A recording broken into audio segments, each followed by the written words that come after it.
Good morning guys. Ito po yung ating ulam. Ang aking ulam ngayon. Yung sabi nga nila putok batok. Ito po yung laman loob po ng baboy. Tapos may balat po ng baboy. Very crunchy po yan. Yan po. Putok batok. Chicharon bulaklak. At saka balat ng baboy. At saka yung basta yung sa laman ng loob din po yan. Very crunchy. Maririnig nyo po yung niya, crunchy niya. Oh. Sarap po. Tapos, yan. Sausaw suka. Yan. Yan po. My homemade chicharon bulaklak and chicharon balat. Yan. Very crunchy po siya. Manipis po siya. Pero crunchy.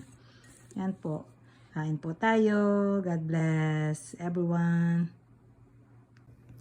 Hello guys. Good afternoon. Pananghalian po tayo. Ang ulam ko po ay chicharon bulaklak with sausaw suka at saka chicharon balat. Ito po, wala pong mantikas kasi sa air fryer ko po niloto. Kaya tingnan nyo ang litong po. Ang hukong po. Talagang, ang lutong. Kahit po ito, yung chicharon bulaklak, malutong po siya. Healthy po siya kasi hindi sa deep fryer, kundi sa air fryer.